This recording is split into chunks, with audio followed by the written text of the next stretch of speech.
Chennai Silks. Yes, வீடு, schools, hotels, store room இங்கெல்லாம் partition wall கட்டணும்னாலும் இப்போ பில்டிங் ஓனர்ஸோட first choice Renocon Rapid Wall Panels. ஆஹா, no compromise. உங்க சைடுலயும் எங்க சைடுலயும். It's a GT promise. GT Holidays, South India's #1 travel brand. ஆதநேயர்களுக்கு அன்பு வணக்கம். நேத்து தாவேக்கால இருந்து வேட்பாளர்கள் விருப்ப மனு எல்லாரும் எதிர்பார்த்துருந்தாங்க. அங்கே கூட்டம் வேற அதிகமாக சேர்ந்துருச்சு போல. ஒரு சில பிரச்சனைகள்லாம் வேற பார்த்துருந்தோம். என்ன நடக்குது, தொடர்ந்து தாவேக்காவை சுற்றி நிறைய பிரச்சனைகள் எழும்புதோ அப்படிங்கிற மாதிரி நிறைய விஷயங்களை நேத்துல இருந்து பார்க்க முடியுதுன்னு நினைக்கிறேன். இல்லைங்க, எது பண்ணாலும் நாங்கள் எல்லாத்துலேயும் முதல்ல இருக்கோன்றதை காமிச்சிக்கிட்டே இருக்காங்க அப்படின்னு தான் நம்ம பார்க்க முடியும்னு நினைக்கிறேன். நேற்று பனையூரில் வேட்பாளர்கள் வந்து எப்படி யாரெல்லாம் வருவாங்க, யாரெல்லாம் நிற்கணும்னு விருப்பப்படுறாங்க, எத்தனை பேர் வரப்போகிறாங்கன்னு அவங்க ஒரு நம்பர் இதே தாங்க தொடர்ச்சியாக நடக்குது. நம்ம எல்லா நிகழ்வுலையும் பேசிக்கிட்டு இருக்கோம்.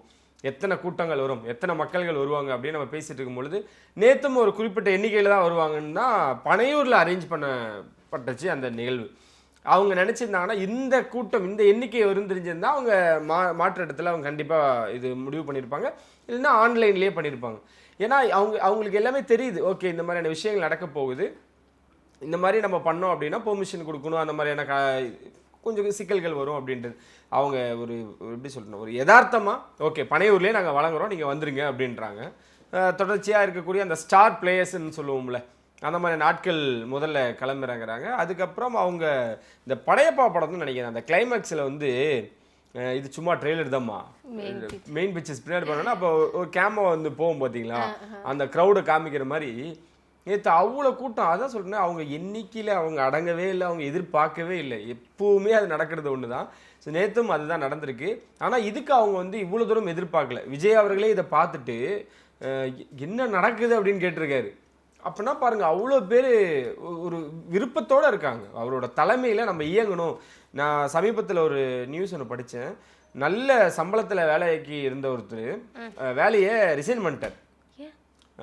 அப்போ வந்து புஷ்யானந்த் ஒரு மேடையில் சொன்னார்னு நினைக்கிறேன், எவ்வளோ வேலைகள் இருந்தாலும் இந்த 2 நாளைக்கு லீவ் போட்டுட்டு மாநாட்டுக்காகவும் நம்மளுக்காகவும் வரேன்னு சொல்லுங்க, சம்பளம் போனாலும் பரவாயில்ல அப்படின்னு செஞ்சாங்கன்றத சொல்லியிருக்காரு. ஸோ அதை தான் வந்து நான் சமீபத்தில் அந்த சமூக வலைத்தளங்களை பார்த்தேன். ஒருத்தர் வந்து அதுலேயே எழுதி தான் வேலையை விட்டு நின்றுருக்காரு. இந்த மாதிரி நான் டிவிகே பார்ட்டியில் ஜாயின் பண்ண போகிறேன், நான் வந்து இனிமேட்டு விஜய்க்காக உழைக்க போகிறேன், விஜய் கட்சியில் இணைஞ்சு பயணிக்க போகிறேன், அதனால நான் வேலையை விட்டு நிற்கிறேன் அப்படின்னு ஒருத்தர் வேலையை விட்டு நின்றுருக்காரு. இதை வந்து சிலர் கிண்டலாக பார்க்கலாம். இதை அதோட உள்ளே இருக்கக்கூடிய அவனோட உழைப்புன்னு ஒன்று இருக்குல்ல, அவன் நம்பி வரான்ல ஒரு விஷயத்த, இனிமேட்டு நான் கட்சிக்காக பயணிக்க போகிறேன், கட்சி தான் எனக்கு இனிமேட்டு அப்படின்றது யங்ஸ்டர்ஸ் மத்தியில் அவ்வளோ தூரம் போயிருக்கு அப்படின்றத மிகப்பெரிய ஒரு பாராட்டுக்குரிய விஷயம் தான். சரி, நேற்று ஈசிஆரில் பொறுத்த வரைக்கும் அவங்க எதிர்பார்க்காத ஒரு விஷயம் நடந்திருக்கு. கிட்டத்தட்ட 10,000க்கும் மேற்பட்ட மனுக்கள் வந்து வழங்கியிருக்காங்க. அதான் சொல்கிறேன், அவங்களால கொடுக்க முடியல. இன்னிலேருந்து யாரும் வராதீங்கன்ட்டாங்க. அவங்களுக்கு இன்னும் சொல்லப்போனால் இப்போ மாநாட்டுக்கு வராங்கல்ல, ஒரு மக்கள் சந்திப்புக்கு வராங்கல்ல, எல்லாருமே வந்துடுவாங்க போல். அங்கே இருக்கிறவங்க எல்லாருமே வந்து தன்னோட விருப்பத்தை தெரிவிக்கிற மாதிரி தான் இந்த நிகழ்வு நடந்திருக்கு. ஸோ அதனால் எல்லாருமே ஆன்லைன்லேயே பண்ணுங்க அப்படின்ட்டு இருக்காங்க. நீங்கள் நேற்றே பார்த்துருப்பீங்க, சின்ன சலசலப்பும் ஏற்பட்டிருக்கு. கட்சிக்குள்ளே இல்லை, வெளியே. ஸோ அதனால் அங்கே ஆர்கனைஸ் பண்ண முடியாத ஒரு காரணத்தினாலையும் அவங்க நிறைய பேர் விருப்பத்தை தெரிவிச்சிருக்கிறதுனாலையும் நேற்று வந்த வரைக்கும் கிட்டத்தட்ட 10,000 இதை அவங்க ஃபில்டர் பண்ணவே கிட்டத்தட்ட ஒரு வாரம் இல்லை ஒரு வாரத்துக்கு மேற்பட்ட நாட்களும் எடுத்துக்கும். ஸோ அதனால் ஆன்லைனில் பண்ணிக்கலாம் அப்படின்றத சொல்லியிருக்காங்க. ஆல்ரெடி அவங்க பண்ண ஒரு வெப்சைட் அதுவே வந்து அப்படியே எப்படி சொல்கிறதுனா நிலக்குலைஞ்சிருக்கு அப்படி தான் சொன்னோம். அதாவது ஒவ்வொன்றும் அவங்க அறிமுகப்படுத்தும் பொழுதும் அதில் அந்த ஆர்வத்தின் மிகுதியில் நிறைய பேர் வராங்கல்ல, அதுவே பயங்கரமாக தான் இருக்குது. இந்த எப்படி சொல்கிறது, இந்த சின்ன சின்ன ஒரு யூடியூபாக இருக்கட்டும், ஒரு வெப்சைட்டாக இருக்கட்டும், ஏதாவது ஒன்று லான்ச் பண்ணுறாங்க, படத்தோட டீசர் லான்ச் பண்ணுறாங்க, ட்ரெயிலர் லான்ச் பண்ணுறாங்கன்னா சரி அதை பார்க்குறதுக்கு கூடுவாங்க. அதை எல்லோரும் ஓப்பன் பண்ணி 6 மணி என்னென்ன வரலையே அப்படின்னு நம்ம பார்த்தது உண்டு.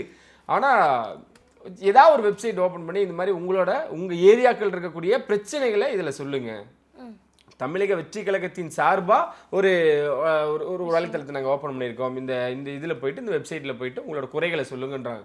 அதை லான்ச் பண்ணி ஒரு 5 நிமிஷங்க அது அப்படியே வந்து இதாகிடுது, ஹேங் ஆகிடுது அப்படின்ற மாதிரியான விஷயங்கள் பார்க்கும் பொழுது என்னதான்டா நடக்குது அப்படி.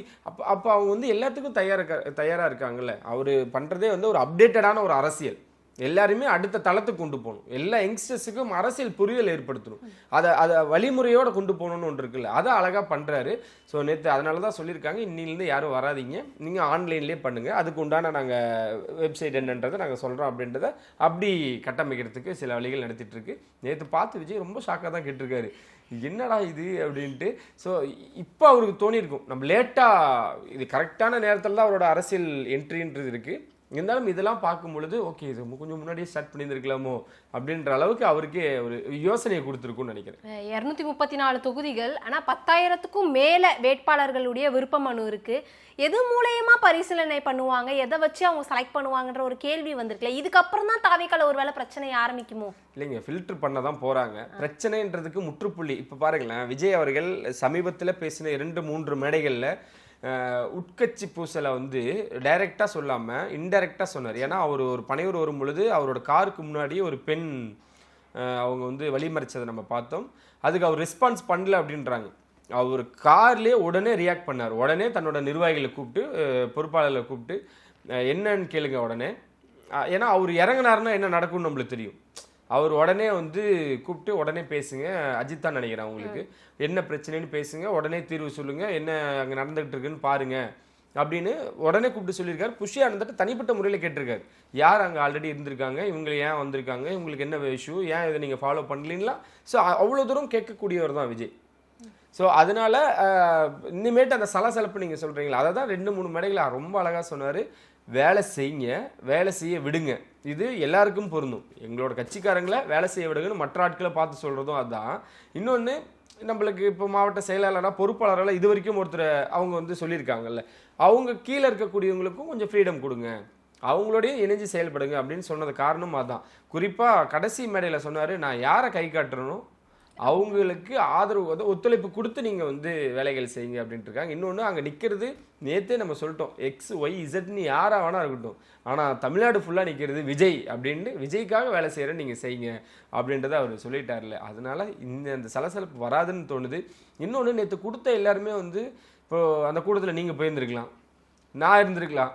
ஸோ எல்லாருக்கும் ஒரு ஆசைகள் இருக்கும், தமிழக வெற்றி கழகத்தில் இருக்கணும். ஏன்னா இத்தனை காலமாக இல்லாதவங்களும் இருந்தவங்களும் இருந்துக்கிட்டு இருக்காங்க, இத்தனை வருஷமாக இல்லையே, எப்படி நேற்று தான் வந்து விருப்பம் கொடுத்தான், இவனு எப்படி செலக்ட் பண்ணாங்க, எப்படி இது அப்படின்ற அந்த வந்துடக்கூடாதுன்றதுக்காக தான் அவர் ஒவ்வொரு வாட்டியும் மீட்டிங் போட்டு இது மாதிரி வெளியிருந்து வர ஆட்களுக்கு நம்ம வந்து கரெக்டான ஒரு அங்கீகாரம் கொடுக்கணும் அப்படின்னு சொல்லிட்டு தான் பண்ணுறாங்க. இந்த சலசலப்பு அவங்களுக்குள்ளே இல்லை. இன்னொன்று, விஜய் யாரை கை கட்டுறாரோ அவங்க தான் அப்படின்றது முடிவு, அதுதான் இறுதி முடிவு. அதனால் இந்த சின்ன சின்ன விஷயங்கள் வர்றதுக்கு பிரச்சனை இல்லை. நீங்கள் சொல்கிற மாதிரி பிரச்சனைகளை தூண்டலாம், அதை வந்து சால்வ் பண்ணுறதுக்கு தான் ஒரு குழுவை அமைச்சிருக்காரு. அவங்க அதை நீட்டாக கொண்டு போகிறதுக்கு வாய்ப்புகள் இருக்குது. விஜய் அவர்கள் மதுரை மாநாட்டில் பேசியிருந்தார், மாட்டுத்தாவணியில் நான் நிற்கிறேன், விஜய் மாட்டுத்தாவணின்னும் போது அது ஒரு அங்கே இருக்க ஹைப்பை தாண்டி அங்கே எல்லாரும் கத்த ஆரம்பிச்சிட்டாங்க. அதை தொடர்ந்து விஜய் அவர்கள் சென்னையில் எங்கே நிற்பார் அப்படிங்கிற ஒரு எதிர்பார்ப்பு போய்கிட்டு இருந்தது. சமீபத்தில் நான் பார்த்துருந்தேன் வேளச்சேரியில் நிற்க போகிறாரு அப்படின்னு. நான் உண்மையாகவே இப்படி ரூமர்ஸ் மாதிரி வருதே தவிர அஃபிஷியலாக எந்த ஒரு அனௌன்ஸ்மெண்ட்டும் வரல. என்னதான் பண்ண போகிறாங்க அடுத்தது தாவேக்காவினர் அப்படிங்கிற ஒரு கேள்வி. முதல்ல தேர்தல் ஆணையம் வந்து இங்கே ஆய்வுக்கு வராங்க, இங்கே வந்து பார்த்துட்டு அதுக்கப்புறம் தான் தேதியே சொல்கிறது மாதிரி விஷயங்கள் சொல்லியிருக்காங்க. அது முதல்ல நடக்கட்டும். இன்னொன்று, அது ரொம்ப நீங்கள் கேட்குறது வந்து ரொம்ப சீக்கிரமான ஒரு கால்னு நினைக்கிறேன். இப்போ அதுக்கான அவசியம் இல்லை, இன்னும் நெருங்கட்டும். இன்னும் வந்து தேர்தல் ஆணையம் தேதியை அறிவிச்சதுக்கப்புறம் தொடர்ந்து அதுக்கட்டம் மக்கள் சந்திப்பு இருக்குது, அதெல்லாம் போனதுக்கப்புறம் தான் இறுதி பட்டியல் ரெடி பண்ணுவாங்க. கூட்டணிக்கு அப்படின்னு வரும்பொழுது எல்லாருமே பெரிய பெரிய கட்சிகளை வந்து தஞ்சம் அடைஞ்சிட்டாங்க. விஜய் அவர்கள் கிட்டத்தட்ட சோலோவாக தான் அப்படின்றது உறுதி ஆயிடுச்சு. ஸோ அது அது கிட்டத்தட்ட ஆகும் பொழுது இவர் இன்னும் என்னவா தயாராகணும்ல. எல்லாமே யங்ஸ்டர்ஸ் தான், யங்ஸ்டர்ஸ் படைய வச்சு தான், யங்ஸ்டர்ஸ் வச்சு தான் அவர் வந்து உருவாகியிருக்காரு. ஸோ அதனால அது ஒன்று பில்ட் பண்ணணும். அதுக்கப்புறம் தான் யோசிப்பாங்க. நீங்கள் சொன்ன மாதிரி மதுரை அப்படின்றப்போ மதுரை மேற்கு விஜய், மதுரை தெற்கு விஜய் இப்படிலாம் சொன்னார். மதுரை மக்கள் அவ்வளோ தூரம் கொண்டாடினாங்க. மதுரையில் மாநாடு போடும்பொழுது ஒரு எக்ஸ்பெக்டேஷன் இருந்துச்சு, இன்னைக்கு ஏதோ ஒன்று கிளப்ப போகிறாரு அப்படின்னு. அவர் இது சொன்னதும் இன்னும் அதிகமாக ஒரு எதிர்பார்ப்புகள் ஆயிடுச்சு. ஒருவேளை மதுரையில் நின்னார்னா இன்னும் நல்லா இருக்கும் அப்படின்லாம் ஃபீல் பண்ணுறாங்க. ஆனால் அந்த சென்டிமெண்ட் அப்படின்றது தொடர்ச்சியாக இருந்துக்கிட்டே இருக்குது. அதனால நீங்கள் சொன்ன வேளச்சேரியாக இருக்கலாம், இல்லை சமூக வலைத்தளங்கள் எழுதுகிற அந்த வில்லிவாக்கமாக இருக்கலாம், இந்த மாதிரி விருகம்பாக்கம்ன்றாங்க. விருகம்பாக்கம்லாம் இல்லை, அது ஒன்று விஷயம். வேளச்சேரி இல்லைன்னா நீங்கள் சொன்ன அந்த வில்லிவாக்கம், இந்த 2 இதில் வந்து எங்கேயாவது ஒரு இடத்துல விஜய் நிற்கலாம் அந்த சென்டிமெண்ட்டுக்காக அப்படின்லாம் சொல்கிறாங்க. அவர் எங்கே நின்னாலும் வெற்றி உறுதின்றது கிட்டத்தட்ட எல்லாருக்குமே தெரிஞ்ச ஒரு விஷயமா மாறிடுச்சு. சென்னையில் தான் நிற்கிறாரா இல்லை வந்து என்ன 2 தொகுதிகளில் நிற்கிறதா நம்மளை கேள்விப்படுறோம். எந்தெந்த இடம் அப்படின்ட்டு தெரியல. ஆனால் சென்னையில் சென்டிமெண்ட்டில் ஒரு இடம் உறுதின்றதை நம்மளுக்கு ரொம்ப நம்பகத்தன்மையான ஒரு சோர்ஸே சொல்லுது. பார்ப்போம், ஏதாவது கடைசி நேரம் மாற்றங்கள் இருந்துச்சுனாலும் நம்மளுக்கு ஆச்சரியமாக இருக்கும். ஆனால் இது ரொம்ப சீக்கிரமான ஒரு கால். அதை நம்ம கொஞ்சம் பொறுத்திருந்தே கூட அவர் எங்கே நிற்க போகிறான்றதை நம்ம பேசுவோம். ஏன்னா அவர் இப்போ தான் நான் வாங்கவே செஞ்சுருக்காரு. இன்னும் எல்லாருக்கும் வாங்கி வந்ததுலேயே வந்து அந்த விண்ணப்பத்தில் யாரெல்லாம் கேஷுவலாக வந்தாங்க, இப்போ ஒரு ஒரு படையை காட்டுறதுக்காக இப்போ வந்து என்ன சொன்னால் ஒரு ஆதரவாளர்களோட மக்கள்லாம் கூட்டி திரட்டி வந்திருக்காங்க. எனக்கு தெரிஞ்சு கடலூர் எல்லா ஊர்லேருந்தும் வந்திருக்காங்க. சேலம், நாமக்கல் இந்த மாதிரி நிறைய இடங்கள்லேருந்துமே வந்திருக்காங்க. இந்த பக்கம் திருச்சி, மதுரை எல்லாத்துலேருந்து வந்து இந்த தலைவர் என்ன பண்ணியிருக்காருன்னா கூட்டிகிட்டு வராருல தன்னோட படையை கூப்பிட்டு வந்து பார்க்கும்பொழுது அவங்களுமே வந்து விருப்ப மனு கொடுத்துருக்காங்க, கூட வந்தவங்களும். ஸோ அந்த மாதிரியான வந்தவங்களும் இருக்காங்கல்ல. ஸோ அதனால் பார்ப்பாரு யார் இதில் வந்து உண்மையாக நேர்மையாக விஷயம் தெரிஞ்சு அதில் அரசியல் தெரிஞ்சு என்னென்ன தேவைகள் இருக்குன்னு யாரெல்லாம் சொல்லியிருக்காங்க அப்படின்றத அதை ஃபார்ம் பண்ணுவோம், அதை ஃபில்டர் பண்ணுவாங்க. அப்போ உங்களுக்கு வந்து 10,000 5,000 குறையும், 5,000 500 குறையும், 500 200 குறையுன்ற மாதிரி இப்படி அவங்க உட்காந்து ஃபில்டர் பண்ணுவாங்க. அதுக்கப்புறம் தான் இது வந்து சும்மா விளையாட்டுக்காரி இல்லை, இது ஏனோ தானோன்னெலாம் கிடையாது. இது வந்து பணபலத்தையோ வச்சு விஜய் அவர்கள் என்றைக்குமே மதிப்பிட மாட்டார். ஸோ அதனால் யாருக்கு விஷயம் தெரியுதுன்னு பார்த்துட்டு தான் அதுக்கான பொறுப்புகள் கொடுக்க போகிறாங்க. அதுதான் நிற்க போகும். இதை பற்றிலாம் பேசியிருந்த போது ஸ்டார்டிங்கில் பேசியிருந்தோம், இந்த சேலத்தில் மாநாடு அப்படிங்கிற மாதிரி பேச போகிறாங்க, மக்களை சந்திக்க போகிறாங்கன்னு. அந்த பற்றி எந்த ஒரு அப்டேட்டுமே இல்லை. நடக்க போகுதா நடக்கலையா அந்த மாதிரியான விஷயங்கள் நேற்றே அதுக்கான முயற்சி நடந்துக்கிட்டு, நேற்றுலேருந்து நடந்துக்கிட்டு தான் இருக்குது. நேற்று முதற்கொண்டு நேற்று முதற்கொண்டு அது நடந்துக்கிட்டு தான் இருக்குது.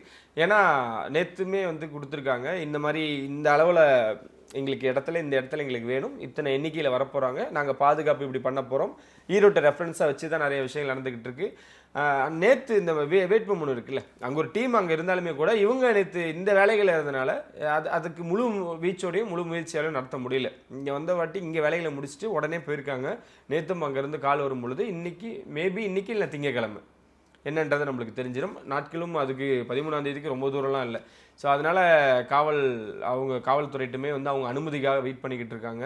அவங்களும் வந்து இது மேல் இடத்துக்கு அனுப்பி இது இங்கே திடீர்னு சேலம் வேறு சொல்கிறாங்க அப்படின்ட்டு வேலைகள் கூட இன்னும் தொடங்கலை.